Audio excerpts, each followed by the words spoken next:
బాధ్యత లేదా మీకు? ఒక మాజీ ముఖ్యమంత్రి చేయాల్సినటువంటి పనులేనా? రాజకీయం కోసం ఎంతకైనా తెగిస్తారా? ఈరోజు మీరు మాట్లాడుతూ ఉన్నారు మీడియాతో, నాకు చాలా ఆశ్చర్యం వేసింది.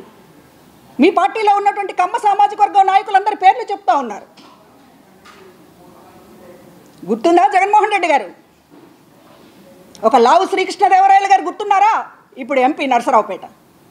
ఒక మర్రి రాజశేఖర్ ఎమ్మెల్సీ గుర్తున్నారా? ఒక వసంత కృష్ణప్రసాద్ మైలవరం ఎమ్మెల్యే గుర్తున్నారా? ఒక గరటయ్య ప్రకాశం జిల్లా సీనియర్ నేత గుర్తున్నారా? ఒక వాసిరెడ్డి పద్మ గుర్తుందా?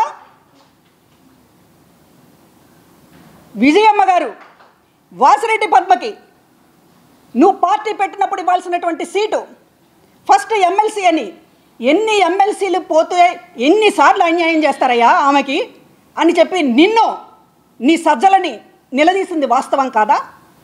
ఎందుకు ఇవ్వలేదు? కమ్మ సామాజిక వర్గంలో పుట్టడమే పాపమా? ఇవాళ అంటూ ఉన్నారు ఏంటి, ఇందాక ఆయన ప్రెస్ మీట్లో మాట్లాడినటువంటి మాట,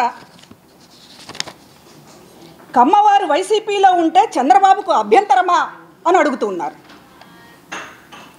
కమ్మవారు వైసీపీలో ఉంటే అభ్యంతరం జగన్మోహన్ రెడ్డి గారికి, ఇంకెవరికి కాదు. ఏమి పాపం చేశారని లావు కృష్ణదేవరాయల్ని, వసంత కృష్ణప్రసాద్ని, మర్రి రాజశేఖర్ని మీ కమ్మ వ్యతిరేక విష కౌగిలిలో ఊపిరాడకుండా చేసి ఉక్కిరి బిక్కిరి చేసి బయటకు వెళ్ళేలా చేసింది మీరు కాదా? ఇవాళ మీరు కమ్మవాడు అనేది పోయింది, కమ్మవారు అని చెప్పి మాట్లాడుతుంటే మీరు రూటు మార్చారా? లేకపోతే అమ్మని కమ్మని దెబ్బ అనేటటువంటిది పాఠం నేర్చుకున్నారా? ఇవాళ కమ్మ నాయకుల ప్రస్తావన ఎందుకు తీసుకొస్తున్నారు మీరు చాలా మాట్లాడుతున్నారు. ఇప్పుడు అపోజిషన్లో ఉన్నప్పుడు కమ్మ సామాజిక వర్గం నాయకులని దువ్వటం, ఉసిగొల్పడం మీకు వెన్నతో పెట్టిన విద్య. అధికారంలోకి వచ్చిన తర్వాత కమ్మ సామాజిక వర్గం నాయకుల్ని కాలు కింద తొక్కి పట్టడం మీ సహజ స్వభావానికి, మీ నైజానికి నిదర్శనం. నేను అడుగుతూ ఉన్నాను ఈరోజు, నా వంశీ కొడాలినని పేర్లు చెప్తా ఉన్నారు మీ చుట్టుపక్కల ఉన్నటువంటి వాళ్ళ పేర్లు అన్నిటినీ కూడా. అయ్యా నేను అడుగుతా ఉన్నాను జగన్మోహన్ రెడ్డి గారు, వీళ్ళందరూ కూడా మీ లిక్కర్ వ్యవహారాల్లోనో, ఇసుక వ్యవహారాల్లోనో, మైనింగ్ వ్యవహారాల్లోనో ఎందుకు లేరయ్యా? బండబూతులు తిట్టడంలో ఎందుకున్నారు? కేసుల పాలు ఎందుకు అవుతున్నారు? లేకపోతే ఆఫీసుల మీద దాడిలో వీళ్ళే ఎందుకుంటున్నారు? మీకు సంబంధించిన మనుషులు ఎవరు ఎందుకు లేరు? ఇవాళ మీరు ప్రస్తావించారు కాబట్టి నేను అడుగుతూ ఉన్నాను. కమ్మవారు మాతో ఉన్నారు, చంద్రబాబు గారు దాన్ని భరించలేకపోతున్నారు అని మీరు లేదో లిస్టు చదివారే, ఈ లిస్టుకి, నేను చదువుతున్న లిస్టుకి సమాధానం చెప్పండి. కమ్మ సామాజిక వర్గం నేతలని వాడుకొని వాళ్ళని సమాజానికి పనికిరానటువంటి వాళ్ళుగా మార్చి అందరితో ద్వేషించేటటువంటి స్థాయికి తీసుకువెళ్ళి మీ పబ్బం గడుపుకొని ఇవాళ వాళ్ళని ఎంత నరకప్రాయం చేశారో జీవితం అక్కడ ఉన్నటువంటి వాళ్ళకి తెలియదా అని అడుగుతున్నా. మీరు మాట్లాడేటటువంటి ప్రతి మాట వెనుక ఒక మోసం, ప్రతి మాట వెనుక ఒక దగ ఈరోజు కనబడుతూ ఉన్నాయి. ఇవాళ పరామర్శకు వెళ్తూ ఉన్నారు, మీ రాజకీయ ప్రయోజనాల కోసం పరామర్శ చేస్తున్నారు. నేను అడుగుతూ ఉన్నాను, వైఎస్ఆర్ కాంగ్రెస్ పార్టీలో జీవితాలు తలకిందులైనటువంటి కార్యకర్తలని మీరు ఎప్పుడైనా గుర్తు చేసుకున్నారా? మీరు ఎన్నికలలో దారుణమైన ఓటమి రుచి చూస్తున్నాము అని తెలిసి కూడా, ఎందుకంటే రాయలసీమలోనే వైసీపీ కుటుంబాలకు సంబంధించినటువంటి వాళ్ళే పోలింగ్ తర్వాత మా ఇళ్లలో వాళ్ళు ఓట్లు వేయలేదు అని బయటకు వచ్చి అనేక మందికి చెప్పారు, అది మీకు తెలుసు. అయినా కూడా ఐపాక్ మీటింగులో నిలబడి మనకి గతం కంటే ఎక్కువ సీట్లు వస్తాయని ఛాలెంజ్ చేసి మరి చెప్తే మీ మాటలకి పడిపోయి మోసపోయి బెట్టింగులకు పాల్పడి జీవితాలు తారుమారు చేసుకున్నటువంటి పరిస్థితి ఉంది. మరి వారిని ఎప్పుడైనా సరే ఆ కుటుంబాలని పరామర్శించాలని కానీ, ఫోన్లోనైనా పలకరించాలని కానీ, ఆ కుటుంబాలకి ధైర్యంగా నిలబడాలని కానీ మీకు ఎందుకు అనిపించడం లేదు జగన్మోహన్ రెడ్డి గారు? మీకు రాజకీయం అవసరమైనప్పుడు పరామర్శ గుర్తొస్తుంది, సంవత్సరం తర్వాత 2 సంవత్సరాల తర్వాత కూడా ఒక చావుని రాజకీయం చేయడం ఎలాగనేటటువంటిది మీరు పావులు కదపగలరు. కానీ ఒక కార్యకర్త కుటుంబం రోడ్డున పడింది అని మనసుకి కించిత్ కూడా బాధ లేకపోవడమే మీ రాజకీయ పతనం. ఇవాళ మాట్లాడుతూ ఉన్నారు, కమ్మవారు మాతో ఉన్నారు. కమ్మవారంట, వారు ఎప్పుడయ్యారు కమ్మవారు? ఆంధ్ర రాజధాని కమరావతి అన్నారే.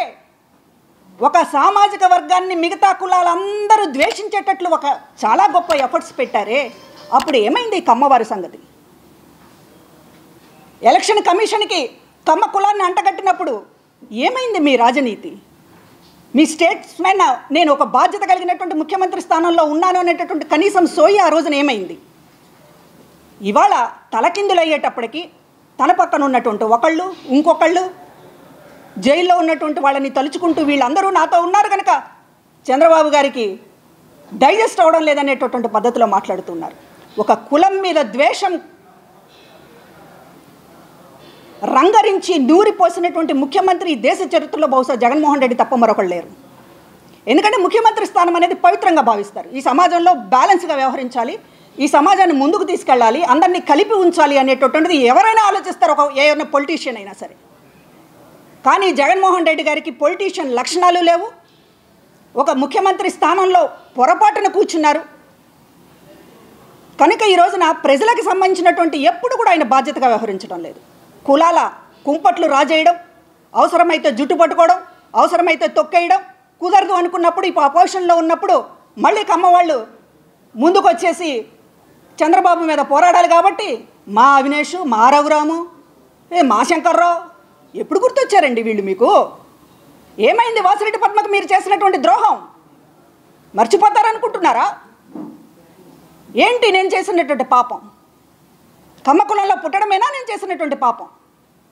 అంత వ్యతిరేకత ఉండొచ్చా?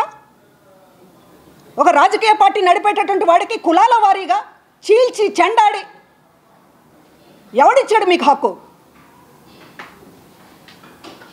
జనం ఉన్నారు కదా అని జనాన్ని గోతులో పాతి పెట్టేటటువంటి పద్ధతులు అవలంబిస్తే మాత్రం ఆల్రెడీ మీకు చెప్పు దెబ్బలు చూపించారు. మీరు 11 సీట్లకి పడిపోవడం అంటే మీరు గొప్ప ఫెయిల్యూర్ లీడర్. జగన్మోహన్ రెడ్డి గారు అంత ఫెయిల్యూర్ లీడర్. ఇంత జనాభిమానం ఉన్నప్పటికీ కూడా ఘోరమైనటువంటి ఓటమిని రుచి చూశారు అంటే ఇంత ఫెయిల్యూర్ లీడర్ బహుశా చరిత్రలో ఎవరు ఉండరు. పడతారు, లేస్తారు, ఓడతారు, గెలుస్తారు, అది కాదు.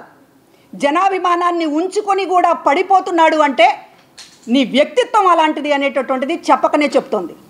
ఇవాళ ఈ మాటలు కూడా, నీ మాటలు కూడా చూస్తూ ఉంటే ఇవాళ కమ్మవారిని కీర్తించేటటువంటి ఒక స్టాండ్ తీసుకున్నారు అంటే దీని వెనుక మీ హిడెన్ ఎజెండా ఏంటి? మరలా మీ రాజకీయ సమిధల పావులుగా వీళ్ళందరూ మారాలని ఒక ఎత్తుగడలు వేసి మీరేదో భుజం మీద చెయ్యేస్తేనో, లేకపోతే అన్నా అంటేనో, లేకపోతే అమ్మా అంటేనో పడిపోయి మీకోసం చొక్కాలు చించుకొని పోరాడాలా, మిమ్మల్ని మళ్ళీ ముఖ్యమంత్రిని చేసుకోవాలి, మళ్ళీ వీళ్ళు చిప్పలు పట్టుకుని తిరగాలి. ఇది జగన్మోహన్ రెడ్డి గారి నైజం.